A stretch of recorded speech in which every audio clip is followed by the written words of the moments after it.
Bonjour à tous et bienvenue à nouveau.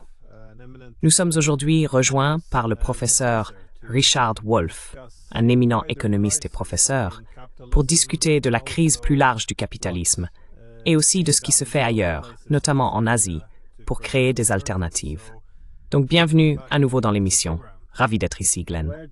Vraiment ravi.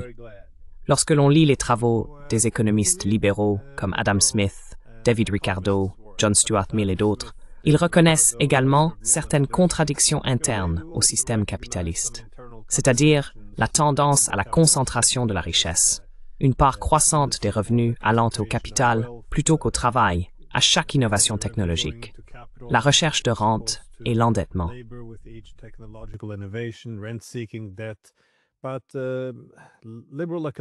Mais l'économie libérale est devenue une idéologie. Je pense qu'une des conséquences, c'est que la capacité à reconnaître, à aborder et à atténuer certaines de ces contradictions internes a été ignorée. Et bien, depuis les années 1970 et 1980, il semble que les problèmes se sont accumulés à un point tel qu'il est désormais très difficile de traiter réellement beaucoup de ces grandes questions qui ont commencé à s'envenimer. Donc, je voulais vous demander, quel est selon vous le problème plus large du capitalisme aujourd'hui? À quel stade en sommes-nous?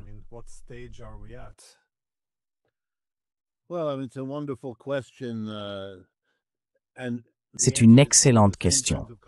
La réponse est pleine des mêmes types de contradictions que l'objet de l'analyse lui-même. Permettez-moi d'en dire un mot.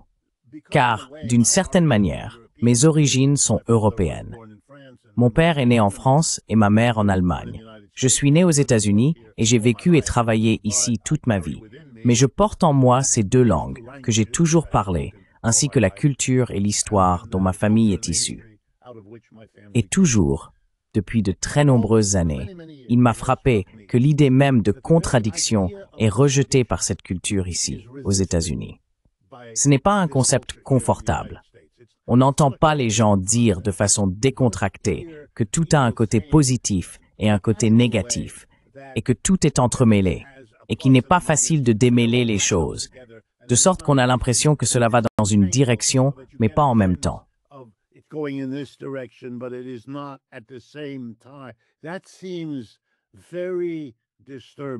Cela me semble très inquiétant. Je ne sais pas de quoi il s'agit exactement. Je sais que cela a un rapport avec le puritanisme religieux que les Européens ont apporté avec eux ici. Je sais aussi que cela touche à une sorte de culpabilité culturelle, une idée collectivement partagée selon laquelle le pays s'est construit sur la base d'un nettoyage ethnique de la population autochtone indigène, qui a tout simplement été exterminée. Ceux qui se demandent pourquoi les États-Unis soutiennent Israël, eh bien, il y a de nombreuses raisons. C'est indéniable. Mais l'une d'elles est le fait qu'Israël fait aujourd'hui ce que les États-Unis savent avoir fait il n'y a pas si longtemps, c'est-à-dire exterminer les populations dont ils ne veulent pas avoir à s'occuper ici. Ainsi, dans ce pays, on ne prend pas conscience des contradictions. Permettez-moi donc de vous donner maintenant un exemple.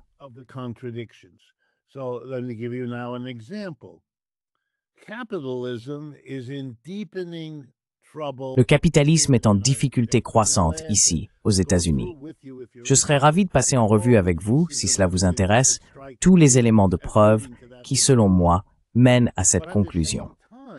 En même temps, si par capitalisme vous entendez, comme moi, l'organisation de la production entre un employeur et un employé, cette façon d'organiser, qui est à la fois différente de l'esclavage ou du féodalisme, sensiblement différente, mais aussi, encore une fois, semblable à ces systèmes. Vous savez, les maîtres sont peu nombreux, et les esclaves sont nombreux. Les seigneurs sont peu nombreux, et les serfs sont nombreux. Et les employeurs sont peu nombreux, et les employés sont nombreux. Vous devriez y réfléchir lorsque vous y pensez. Cela ne veut pas dire que la Révolution française n'a pas marqué la fin du féodalisme et l'arrivée d'un nouveau système.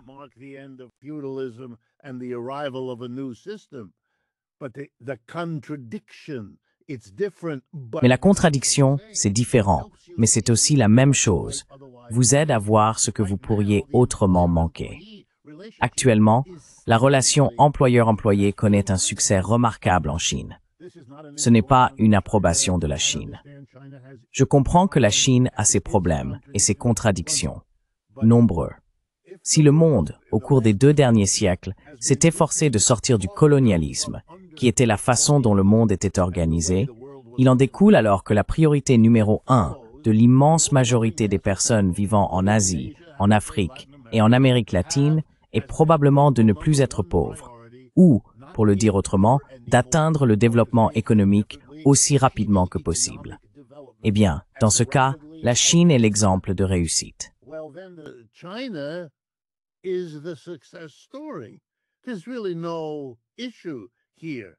Il n'y a vraiment aucun problème ici.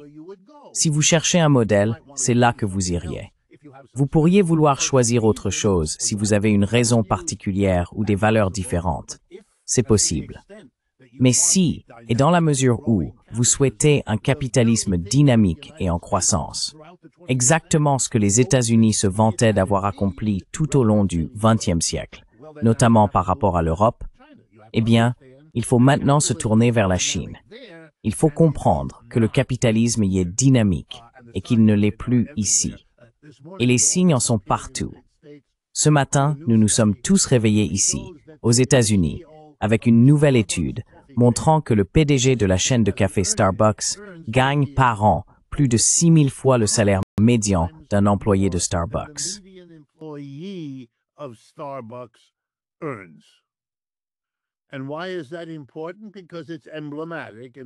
Et pourquoi est-ce important? Parce que c'est emblématique. Et les recherches montrent que nous vivons dans une société qui a connu la même remarquable continuité au cours des 30 dernières années que la Chine.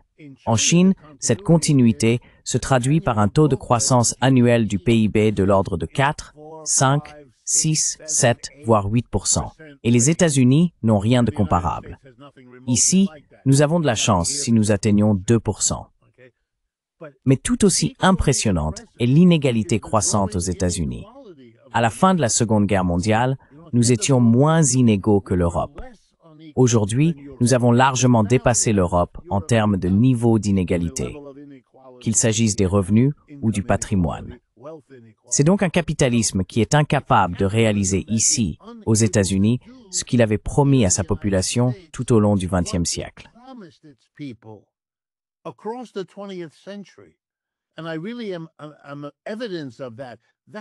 Et j'en suis vraiment la preuve.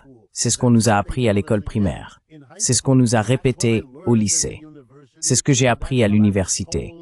Et c'est ce qu'on m'a dit quand j'ai obtenu mon doctorat en économie, que la chose remarquable à propos du capitalisme, c'est l'immense classe moyenne qu'il a produite et soutenue. Tout cela a disparu aujourd'hui. La confiance s'est envolée. La réalité a complètement changé. La classe moyenne n'existe plus. Elle a littéralement disparu.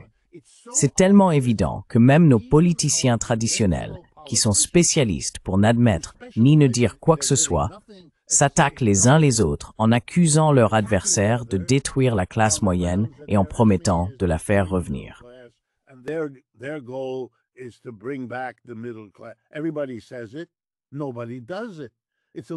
Tout le monde le dit. Personne ne le fait. C'est un peu comme chaque président, j'ai compté, je crois, 8 ou 9, qui a promis de ramener l'industrie manufacturière en Amérique.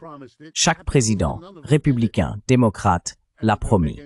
Absolument aucun ne l'a fait. Cela ne change rien à la prochaine élection. Ils passent leur temps à se faire des promesses et à s'attaquer mutuellement pour ne pas l'avoir fait, sans reconnaître la contradiction dont ils sont tous coupables. Ils n'ont aucune issue et il n'y en a aucune à l'horizon. Le déclin des États-Unis est évident partout où l'on regarde. Le spectacle de la semaine dernière, et je sais que vous en avez parlé dans vos autres émissions, comme il se doit. Mais je veux que les gens comprennent 2 spectacles qui ont eu lieu dans le bureau ovale du président Trump.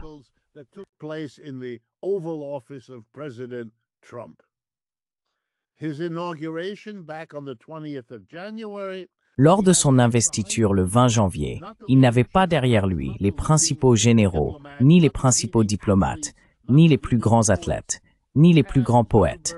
Il avait Zuckerberg, Jeff Bezos et Elon Musk. Il avait un demi-cercle des personnes les plus riches du monde assises là.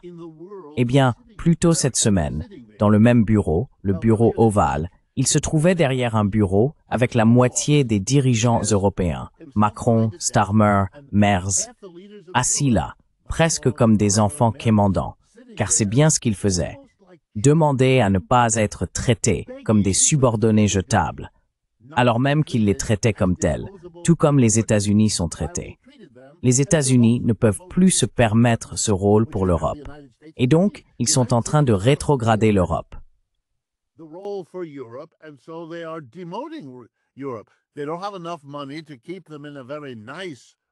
Ils n'ont pas assez d'argent pour les garder dans une très belle niche. Alors ils sont poussés hors de la belle niche, vers une niche bon marché. On leur dit, ils vont devoir subir le régime des tarifs douaniers. Ils vont devoir supporter un soutien militaire bien moindre. Ils vont devoir endurer d'être plongés dans le désastre ukrainien, maintenant que les États-Unis ne veulent plus jouer parce qu'ils ont d'autres chats à fouetter. Ce sont là des signes à la fois des difficultés des États-Unis, ce qui est crucial ici, et du fait que cela signifie qu'ils vont profiter de tout le monde. Il y a quelques semaines, j'ai passé du temps à Montréal, au Canada, et j'ai vraiment fait l'effort de parler à autant de Canadiens que possible.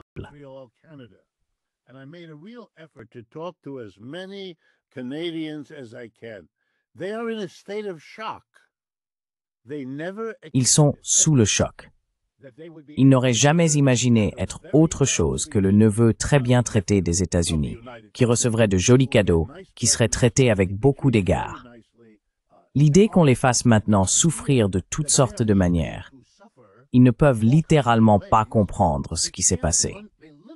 Ils se sentent presque personnellement trahis, ce qui revient à dire qu'ils n'ont jamais vraiment compris l'ensemble de la relation. Ils ne comprennent pas pourquoi il a été si facile, si rapide pour M. Trump de faire tout cela. Et bien sûr, ils ne veulent pas affronter la réalité que pour que M. Trump soit dans la position où il est, cela montre déjà que le soutien aux États-Unis pour ce qu'il fait existait déjà, attendant simplement quelqu'un qui saisirait cette opportunité politique à ne pas manquer. Et c'est ce que M. Trump et ses alliés ont compris.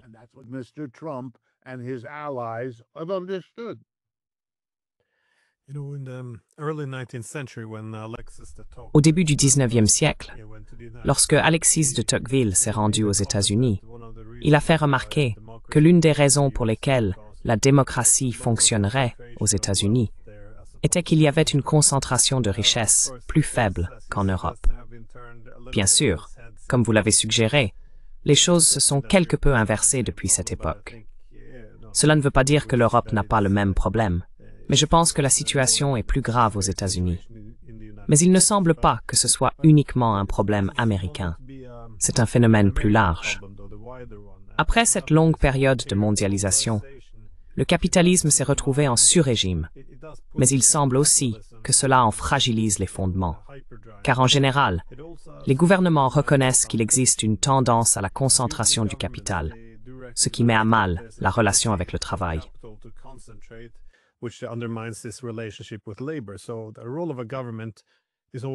Donc, le rôle d'un gouvernement est toujours d'adopter certaines politiques socialistes pour s'assurer que le travail ne soit pas écrasé. Mais si l'on regarde certains pays, par exemple la France, d'où vient votre famille, ils font face à un dilemme. Dans ce marché mondialisé, ils peuvent soit réduire les prestations sociales et les salaires, soit fermer les usines parce qu'ils ne peuvent pas rivaliser avec le Bangladesh. Ils ne sont donc plus en position d'aider les travailleurs. Au lieu de cela, ils doivent donner aux propriétaires du capital le pouvoir de diriger comme ils l'entendent et de mettre la pression sur le travail afin de pouvoir réellement concurrencer dans ce marché impitoyable. Mais ce que je veux dire, c'est que si c'est ce que vous faites, si vous continuez à presser le peuple, les travailleurs, jusqu'où pouvez-vous aller avant de vous retrouver avec une économie axée sur la consommation, où les consommateurs n'ont plus de pouvoir d'achat? Est-ce que le capitalisme est en train de se suicider? Comment voyez-vous cela?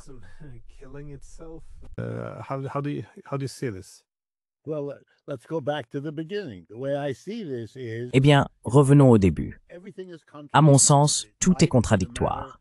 La vie consiste à naviguer, si je puis utiliser une telle métaphore, parmi ces contradictions. Il ne s'agit pas de prétendre qu'elles n'existent pas, ni de faire semblant de pouvoir aller simplement dans une direction sans que cela n'ait d'effet contradictoire. Mais nous vivons dans un pays qui, je pense, est un peu différent de l'Europe. Nous vivons dans un pays où il existe une véritable croyance forte dans la capacité du capitalisme privé à surmonter tous les problèmes, à résoudre toutes les difficultés, à gérer ses propres contradictions, si tant est qu'on les admette, sans s'en soucier.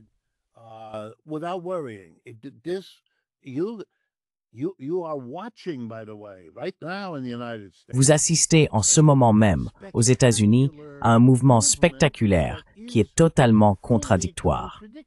Permettez-moi de vous donner quelques exemples pour illustrer mon propos.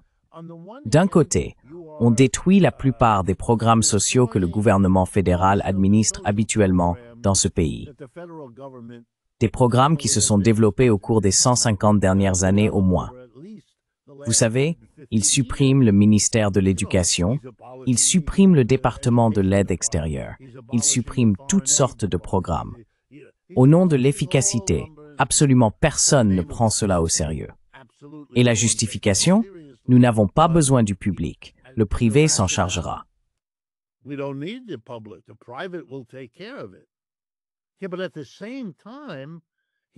Mais en même temps, il impose au marché privé le plus grand régime de tarifs imaginable, ce qui revient à refuser de laisser le marché privé fonctionner. C'est l'idée que le gouvernement intervient de manière appropriée pour littéralement modifier au moins le prix de chaque importation. Et si vous savez comment fonctionne le capitalisme, si vous changez les prix des importations, tôt ou tard, vous allez modifier tous les prix à mesure que le système s'ajuste. Je ne sais pas si vous l'avez remarqué, mais la semaine dernière, ils ont annoncé qu'au lieu d'accorder une subvention à la société Intel qui s'effondre, le gouvernement allait prendre une participation de 10%.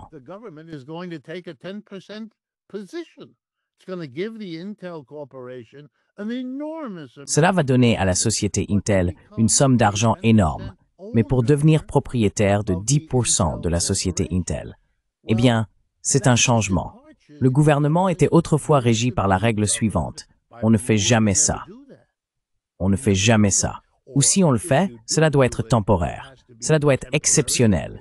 Cela doit être entouré de conditions qui font que cela ne dure pas. Le gouvernement a dû intervenir massivement lors de la crise de 2008.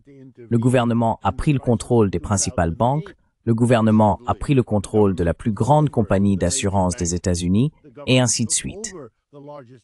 Mais on en parlait toujours comme d'une mesure temporaire, d'urgence, exceptionnelle, puis on annulait cela aussi vite que possible, que ce soit les républicains ou... Tout cela a disparu.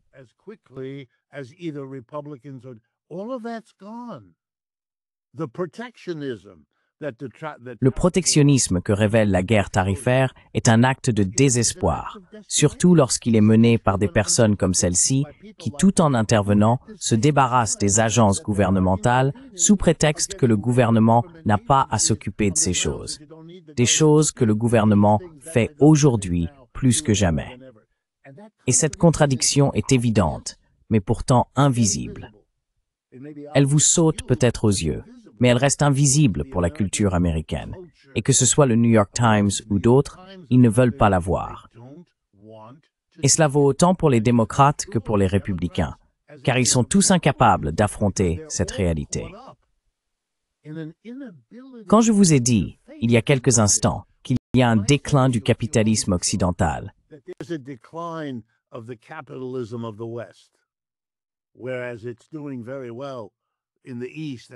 alors qu'il se porte très bien à l'Est et au Sud. Il trouve de nouveaux territoires où il connaît un grand succès, où il se développe et où il s'enracine profondément. Ce qui, si l'on est critique du capitalisme comme je le suis, n'est pas forcément une bonne nouvelle, loin de là. Mais il est clairement en déclin ici. Et je vis dans une culture où la seule façon de décrire la réaction en un mot, c'est le déni. Nous vivons dans une société qui ne peut pas faire face à cela. Je sais, et j'en suis en partie responsable, qu'il y a davantage de discussions informelles sur les États-Unis en tant qu'empire en déclin qui circulent dans toute la culture. On le constate ici, et c'est nouveau. Nous n'avions pas cela il y a 2 ou 3 ans. C'est déjà en train de se produire, et je suis certain que cela va s'accentuer.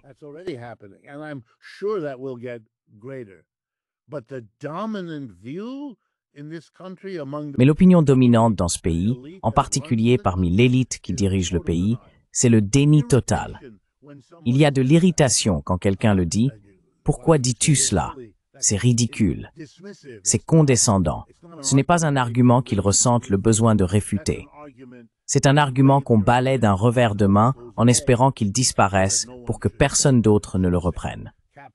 Le capitalisme est dynamique. S'inquiète-t-il que l'ensemble du marché boursier repose littéralement sur 8 entreprises et leur envolée extraordinaire en bourse, Google, Alphabet et toutes les autres? Non, il ne s'en inquiète pas. Mais considère-t-il cela comme un problème? Non. S'inquiète-t-il des inégalités qui atteignent ici des sommets? Oui. Mais comprennent-ils ce que cela signifie? Non. Je vis à Manhattan, à New York.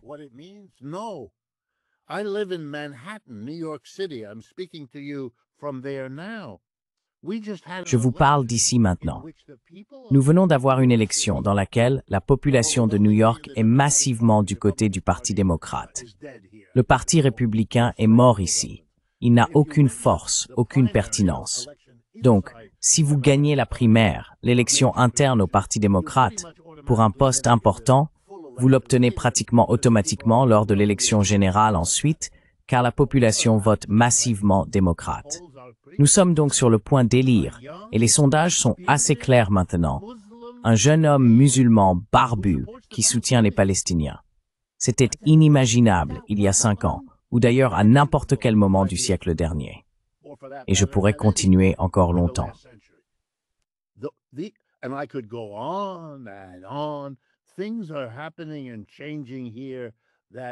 Des choses se passent et changent ici que je n'aurais jamais pensé voir de mon vivant. Et je suis un peu, comme vous pouvez le constater, je suis un peu submergé par la force des preuves qui s'accumulent et par la juxtaposition de ces preuves avec le déni placide. Mais, encore une fois, comme la bonne psychologie l'enseigne, l'un des moyens pour les êtres humains de faire face à un changement social trop important est de le nier. C'est une façon de faire face. Et l'autre est de jouer une sorte de théâtre de la prétention. En d'autres termes, faire comme si cela n'arrivait pas. Entre cela et le déni, on peut gérer une réponse à la situation. Et M. Trump est notre principal acteur de théâtre en chef. Il doit être l'homme puissant.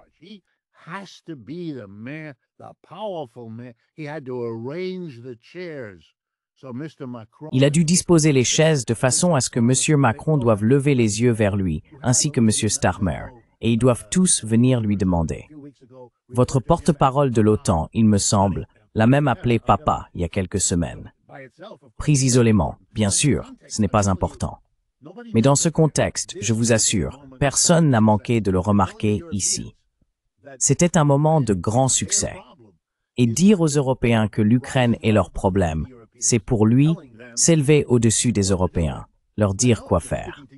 Mais je sais, en vous parlant, je ne veux blesser personne, qu'il y a, dans la politique américaine actuelle, un parfum de toute puissance, mêlé à un profond mépris pour ceux qui lui sont subordonnés.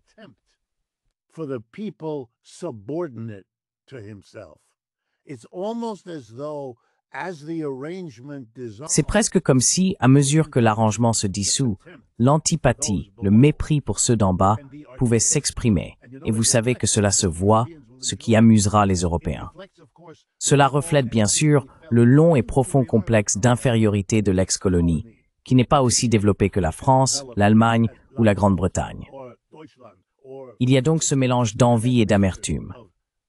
Et ce qui ressort maintenant, c'est beaucoup de cela, parce que cela fait partie du théâtre. Si nous sommes meilleurs que l'Europe, alors nous avons en quelque sorte accompli le renversement que toute l'histoire des États-Unis préparait enfin à réaliser. Et M. Trump joue, qu'il en soit conscient ou non, peu importe, mais il joue constamment sur ce thème.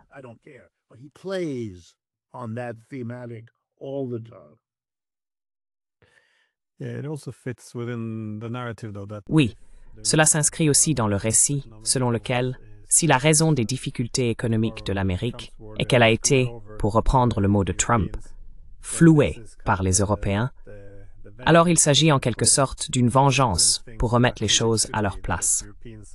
C'est-à-dire que les Européens sont maintenant alignés sur leur petite chaise et, encore une fois, se comportent comme des écoliers obéissants. Mais je préviens toujours que c'est une énorme erreur de la part des Européens, car ils pensent que la façon de gérer Trump est simplement de le couvrir de flatterie, de dire à quel point il est un leader merveilleux et fort, et de vraiment s'incliner et se subordonner, en espérant que cela lui vaudra leur soutien. Mais mon impression est exactement l'inverse. Il perçoit une telle faiblesse qu'il a en quelque sorte perdu tout respect pour les Européens. Je veux dire, quand on a des gens comme Vance qui sortent et disent « Écoutez, nous n'avons pas besoin de vassaux ou de marionnettes. Nous avons besoin de véritables alliés. » Quand votre maître doit vous dire d'arrêter d'agir comme un vassal obéissant, alors vous savez que les choses ont vraiment mal tourné. Mais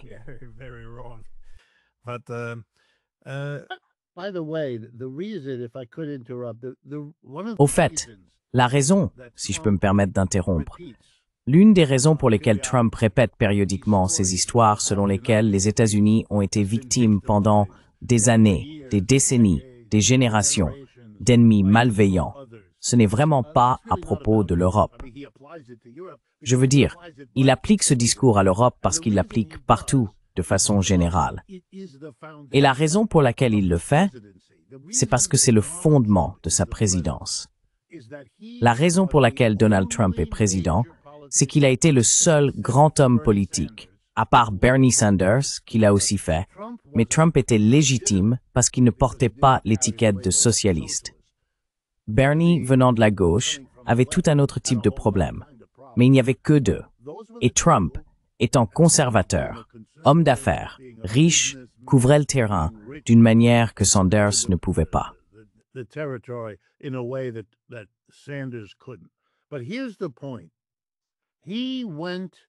Mais voici le point essentiel.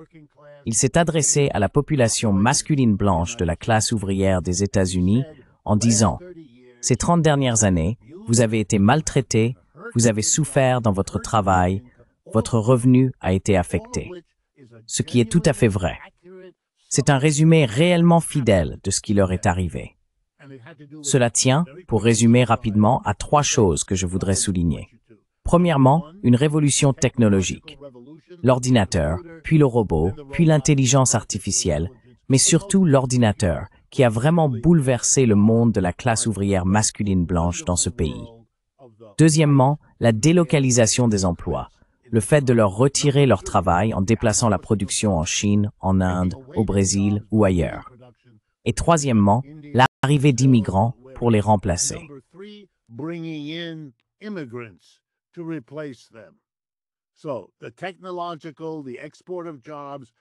Ainsi, les changements technologiques, l'exportation des emplois et l'afflux d'immigrants ont tous contribué à vraiment résoudre le problème pour les capitalistes. Cela a donné un formidable coup de pouce aux capitalistes de notre pays qui ont fait fortune en agissant ainsi et ils l'ont fait aux dépens de la classe ouvrière masculine blanche. Et par coïncidence, et c'est vraiment le mot ici, au même moment, il y avait les mouvements sociaux des personnes noires et métisses qui réclamaient de l'aide du gouvernement et les femmes qui exigeaient la fin de leur subordination. Eh bien, le tableau qui s'est dessiné au sein de la classe ouvrière masculine blanche, c'est qu'ils étaient détruits par ce même gouvernement qui aidait les hommes non blancs et les femmes, qui étaient attentifs à la souffrance des non blancs et à celle des femmes, mais pas à la leur. Ils se sentaient lésés.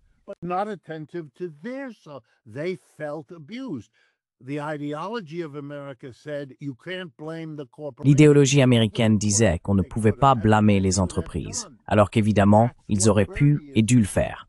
C'est justement ce que défend Bernie. Il dit oui, ce sont les entreprises qui ont décidé, pour des raisons de profit, d'automatiser, de délocaliser ou de faire venir des immigrés. Ça, en tant que conservateur, on ne peut pas le dire. Et selon l'idéologie américaine, c'est difficile à accepter pour les travailleurs. Mais détester les Chinois, c'est facile. Et détester le gouvernement, les démocrates et ses républicains qui aident et sont solidaires des personnes noires, brunes et des femmes, c'est facile aussi. Et qui pouvait faire ça? Monsieur Trump.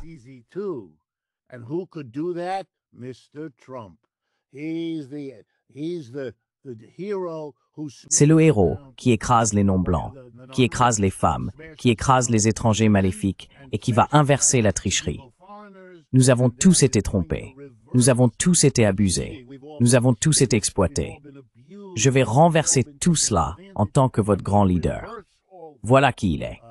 Il doit tout interpréter dans le monde de cette façon.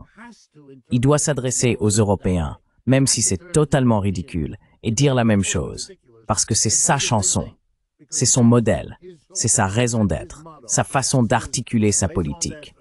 Et il va lancer cela aux Européens, qui vont se gratter la tête et se demander « de quoi parle-t-il » Mais il ne fait que répéter ce qui l'a mené à la présidence et ce qu'il croit être la clé pour y rester.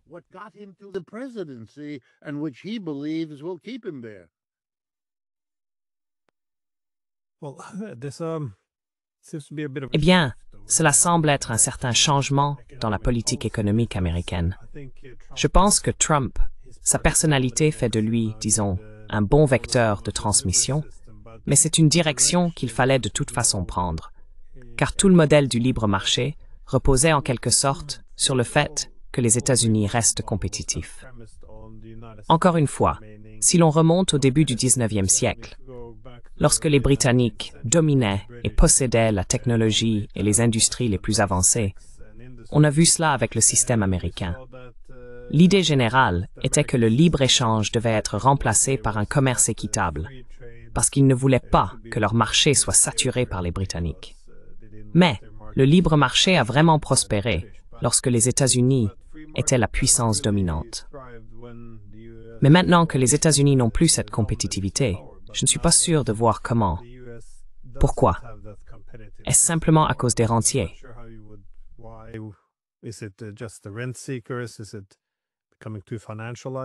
Est-ce que cela devient trop financiarisé? Mais dans tous les cas, si les États-Unis ne sont plus compétitifs, comment le pays peut-il réellement se redresser?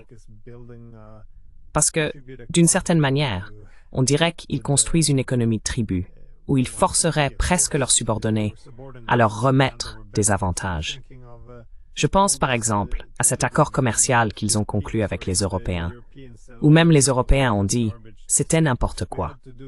On a dû le faire parce qu'on ne peut pas vivre sans papa. C'est à peu près ce qu'a dit lui-même. Mais il y a d'autres exemples. Le canal de Panama, le Groenland, les industries technologiques et les semi-conducteurs à Taïwan. Globalement, il semble y avoir une volonté d'extraire des ressources des États. Je ne suis pas sûr que le terme de système de tribu soit la meilleure façon de caractériser cela.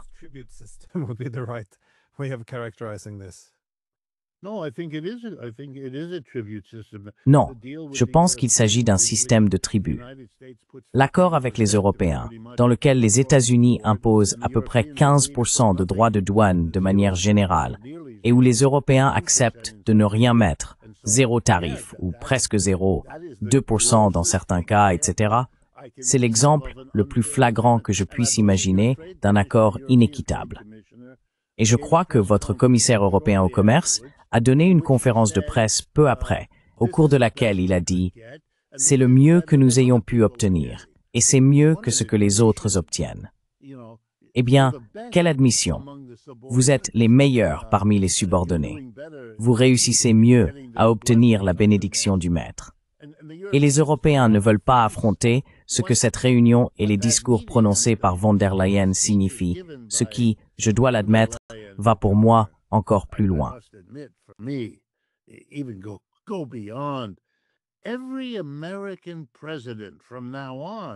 Désormais, chaque président américain, chaque politicien en devenir, aura retenu une leçon. Lorsque l'économie américaine est sous pression, il faut s'en prendre à l'Europe. Faire payer l'Europe, faire subir des conséquences à l'Europe. prendre des mesures bénéfiques pour votre économie, ou du moins pour l'image que vous renvoyez en tant qu'homme politique ici, en frappant les Européens et toute autre culture que vous pouvez imaginer traiter de la sorte. Je veux dire, les États-Unis portent une lourde responsabilité pour les dégâts causés au Vietnam. Ils imposent ensuite au Vietnam un tarif douanier énorme, comme s'il n'y avait pas d'histoire qui devrait peut-être atténuer cela. Si vous vous en sortez ainsi, vous donnez pour instruction aux classes politiques de ce pays de regarder dans cette direction. Même si vous ne voulez pas appeler cela un tribut aujourd'hui, cela sera poursuivi comme un moyen de trouver une solution.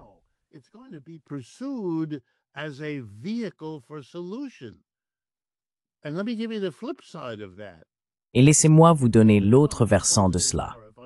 Si M. Trump impose un tarif douanier à presque tous les pays, ce qu'il a fait, plus ou moins, chaque politicien, chaque dirigeant de chaque pays a désormais un argument qu'il n'avait pas auparavant.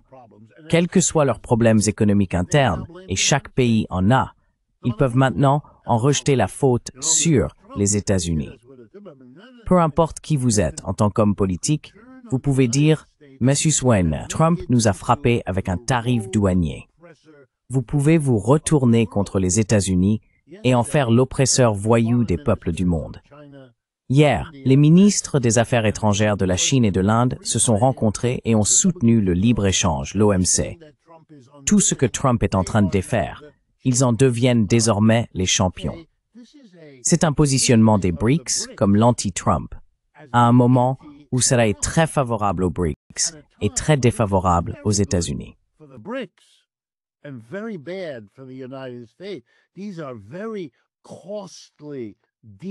Ce sont des erreurs très coûteuses, profondes et à long terme qui sont en train d'être commises. Permettez-moi de vous en donner une de plus, car elle est très importante pour la politique qui émerge à gauche, tant en Europe qu'ici. M. Trump, comme vous l'avez justement noté, mène le passage de la mondialisation et du libre-échange vers un gouvernement protectionniste, interventionniste et puissant. D'accord, tant que nous n'avons pas de récession économique, cela fonctionne pour lui. Mais le problème, c'est que lorsque la prochaine récession surviendra, l'homme aux commandes va attirer énormément de reproches. Même pour les aspects dont il n'est pas responsable, tout le monde se tournera vers lui. C'est la personne logique à blâmer. Et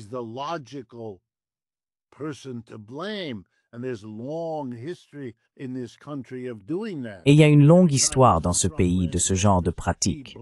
À chaque fois que M. Trump s'est présenté aux élections, il a accusé ceux qui étaient au pouvoir, Obama la première fois, Biden la seconde. Et les démocrates font la même chose. C'est notre culture politique. Donc normalement, on blâmerait Trump, mais il intervient de manière tellement plus directe à chaque étape que la faute. Écoutez, les démocrates n'ont actuellement aucune stratégie autre que la suivante. Nous ne faisons rien, nous attendons que M. Trump s'effondre et ensuite nous entrerons à la Maison-Blanche et au Congrès parce que le peuple souffrira et le tiendra pour responsable. Et il nous suffira de dire « nous ne sommes pas lui ». Voilà leur plan. Cela pourrait fonctionner pour eux.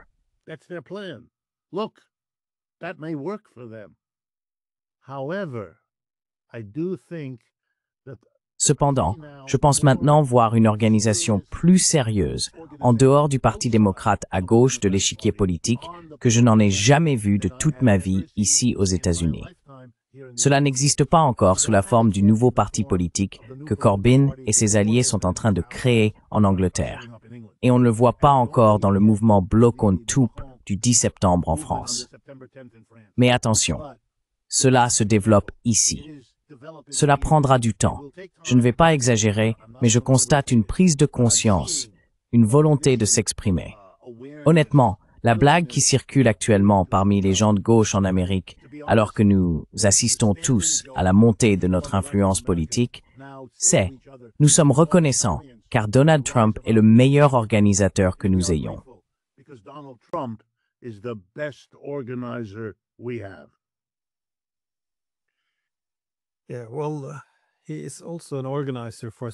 Oui, eh bien, il est aussi organisateur pour autre chose, en fait.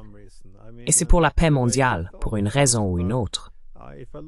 Je veux dire, pas forcément de la manière dont ils l'imaginaient, peut-être. Mais si je regarde vers l'Asie maintenant, c'est pas au même niveau qu'en Europe, mais ils sont quand même un peu pris dans des politiques de bloc. Maintenant qu'ils, non seulement voient ce qui se passe avec des proxys comme l'Ukraine, mais ils remarquent aussi qu'on leur impose des tarifs et qu'on les subordonne. Et j'imagine qu'économiquement, les Européens deviennent un exemple à ne pas suivre, ce qu'ils veulent éviter. Donc on observe une certaine réorganisation.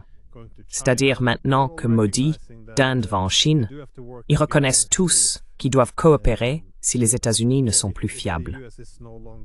Et c'est pour ça que je voulais te demander quelles alternatives se profilent.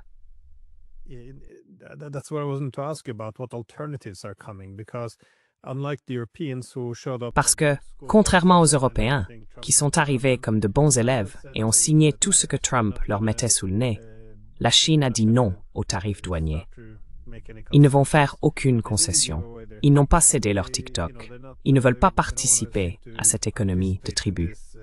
Alors, que constatez-vous en ce moment? Parce que j'entends aussi de la part d'amis et d'alliés américains, que ce soit la Corée du Sud ou le Japon, qu'ils ne peuvent pas participer, qu'ils ne peuvent pas avoir cette dépendance excessive envers les États-Unis. Mais aussi des pays amis, comme l'Inde et le Brésil, prennent leur distance, et l'Indonésie prend des mesures importantes. Et bien sûr, les États adversaires, que ce soit la Chine ou la Russie. Alors, vers quelles alternatives voyez-vous les pays se tourner si, non pas si, mais quand, ils n'auront plus confiance dans la capacité des États-Unis à être fiables?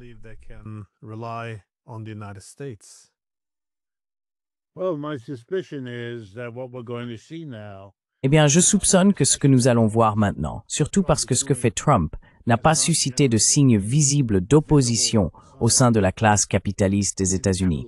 En d'autres termes, ils ne l'auraient pas fait eux-mêmes, mais ils acceptent qu'ils le fassent. Et cela est lié à la domination du secteur financier ici aux États-Unis, qui considère que le monde change et qu'il est important pour eux de s'y adapter, mais que ce n'est pas, du moins pas encore, une menace. Et c'est là qu'apparaît une contradiction ironique. Je pense que chaque entreprise dans le monde engagée dans le commerce international a désormais reçu une leçon brutale et claire. Il faut réduire toute dépendance réelle ou potentielle vis-à-vis des États-Unis.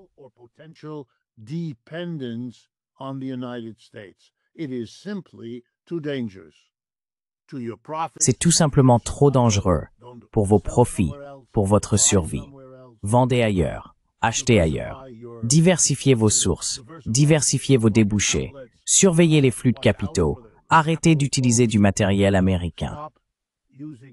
L'ironie des États-Unis disant au monde de ne pas acheter d'équipements téléphoniques chez Huawei ou autres a toujours été ridicule, car la raison pour laquelle les États-Unis pouvaient écouter les conversations de Merkel, c'est que tout le monde utilisait la technologie de la Silicon Valley, qui regorge de mécanismes d'écoute, de copie, etc. Tout le monde va s'éloigner des États-Unis, d'abord parce que c'est dangereux, mais aussi parce que la Chine et les BRICS forment désormais une unité économique plus importante.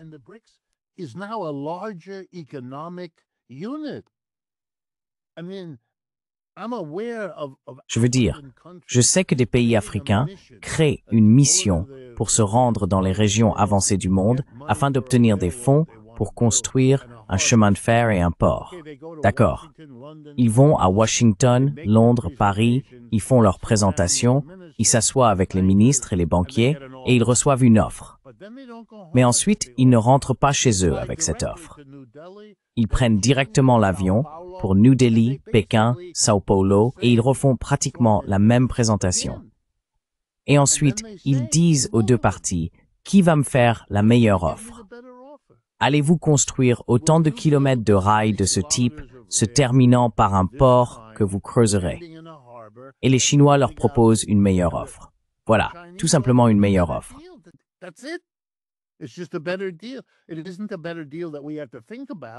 Il ne s'agit pas seulement de trouver un meilleur accord. Il faut que ce soit un accord manifestement meilleur. Ainsi, même ceux qui ne sont pas intéressés acceptent tout de même l'accord avec la Chine. puis envoie une délégation spéciale, peut-être le vice-premier ministre, à Washington pour rassurer les gens là-bas. Nous ne sommes pas, vous savez, ne vous inquiétez pas. Voilà ce qui se passe. Un camp s'enrichit de minute en minute par rapport à l'autre, tandis que l'autre devient de plus en plus problématique avec ses règles et sa politique instable. On ne peut pas savoir si M. Trump va augmenter ou baisser les droits de douane. Remarquez ce qu'il a fait. Il a fait prendre conscience à tout le monde que non seulement il y a des droits de douane, mais qu'on ne peut pas savoir à combien ils s'élèvent. Ils peuvent être reportés, ils peuvent être suspendus.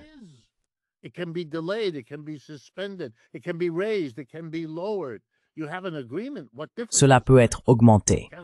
Cela peut être diminué. Vous avez un accord. Quelle différence cela fait-il?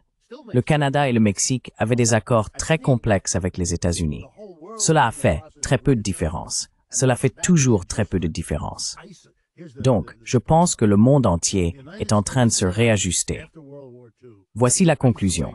Après la Seconde Guerre mondiale, les États-Unis ont cherché à isoler l'Union soviétique, qu'ils considéraient comme leur grand danger, et ils ont plutôt bien réussi.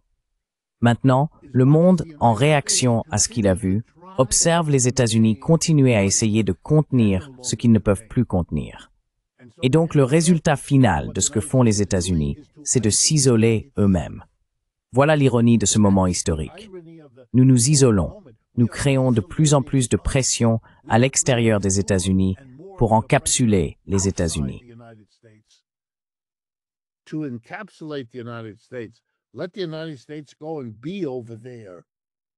Laissons les États-Unis partir et rester là-bas. Laissons le reste du monde avancer. Même les Européens se demandent quels accords ils devraient peut-être conclure avec la Chine et l'Inde. Et ils en concluent certains. Et ils comprennent. Oula, nous avons peut-être misé sur le mauvais cheval, à en juger par la situation actuelle. Et à l'intérieur des États-Unis, la même prise de conscience pourrait prendre la forme suivante. Ce dont nous avons besoin dans le monde, ce n'est pas de permettre aux mastodontes de ce qu'il reste des États-Unis et de ses alliés d'entrer dans une course aux armements militaires sans fin avec ces autres qui sont plus grands que nous, bien plus grands. Et puis s'inspirer de l'histoire américaine et dire « Les Britanniques ont essayé de nous empêcher d'être indépendants lors des guerres de 1776. Ils ont réessayé en 1815.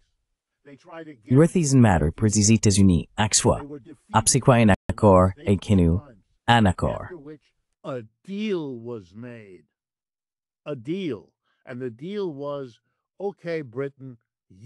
Et l'accord était, d'accord, la Grande-Bretagne, tu as le monde entier. Nous prenons l'Amérique latine. Et sur cette base, nous ne devrions pas nous marcher sur les pieds. Vous êtes fous de continuer à vous battre, Britanniques contre Français contre. Et ils l'ont fait. Et ils en ont fait des guerres mondiales. Mais les États-Unis sont restés à l'écart, occupés à prendre leur part. Eh bien, ce genre d'accord n'est plus possible aujourd'hui. Mais un autre accord entre le géant d'ici, qui est mourant et isolé, et la nouvelle puissance émergente. La question n'est peut-être pas de savoir si les Américains sont prêts à le faire. La question pourrait devenir, est-ce que les Chinois et les Indiens sont prêts à le faire?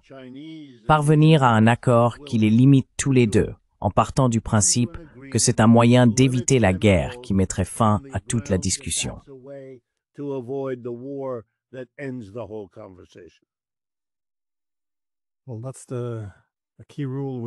Eh bien, c'est la règle clé avec les sanctions. Cependant, la coercition économique, c'est que si vous imposez des sanctions trop sévères sur une longue période, le pays sanctionné finira par apprendre à se passer de vous. C'est un point commun. Et on l'a vu récemment avec les droits de douane imposés sur le café brésilien et tout ça. Les Chinois ont réagi en supprimant les leurs pour instaurer un libre-échange total. Pareil avec les Africains. Soudainement, tout le commerce s'est simplement déplacé vers la Chine. Donc, vous savez, il y a ce mème sur Internet avec Xi Jinping, selon lequel ils auraient un plan machiavélique pour simplement s'adosser et regarder l'Amérique s'autodétruire.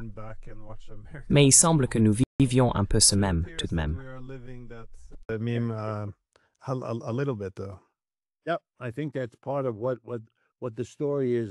Oui, je pense que ça fait partie de l'histoire qui se déroule ici. Et je pense que les Américains prennent lentement conscience. C'est douloureusement lent, je le reconnais. Mais ce n'est pas nul. Il y a une progression de la gauche. Et c'est pourquoi je pense que l'événement Corbyn en Angleterre, le nombre de Britanniques qui se sont inscrits pour rejoindre ce parti la première semaine après son annonce, le fait de voir tous les partis de gauche, ensemble, soutenir le programme du 10 septembre, qui n'est pas celui d'un parti. Ce sont des signes, si je peux me permettre en tant que non-européen, de suggérer que la masse des peuples européens est aussi consternée par ce que font leurs dirigeants et par leur comportement. Si je peux être à moitié européen un instant, si l'on considère les Européens comme le cœur de la Renaissance, de la réforme, et de la colonisation du monde, c'est à quoi tous sont aujourd'hui.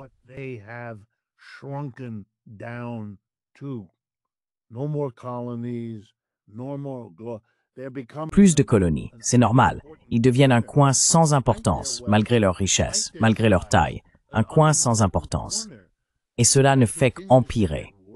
On observe la désindustrialisation, en particulier en Allemagne. C'est extraordinaire pour moi de voir l'Europe dont je viens tomber à ce niveau.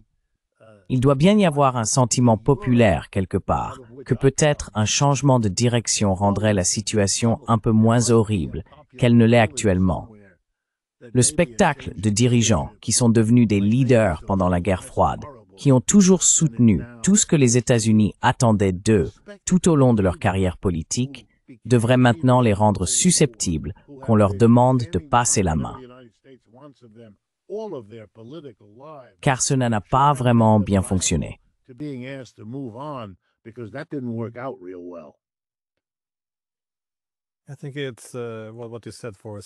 Je pense que c'est comme vous l'avez dit. Pendant des siècles, les Européens, nous étions au premier plan de la politique mondiale. Nous étions les principaux acteurs, et le reste du monde devenait nos objets. Mais les choses ont changé maintenant, et les dirigeants ne l'ont pas vraiment compris, ou du moins ils commencent peut-être à le réaliser maintenant.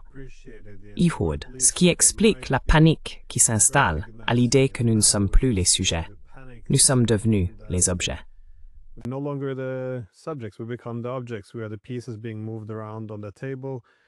Nous sommes les pions déplacés sur la table. Nous n'avons plus de place à la table et nous nous retrouvons au bas de la chaîne alimentaire.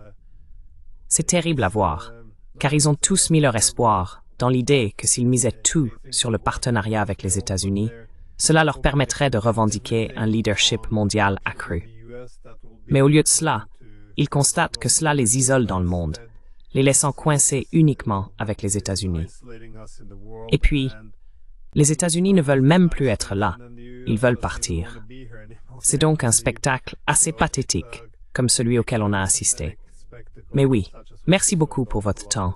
C'est toujours fascinant de discuter avec vous. Je vous en suis reconnaissant.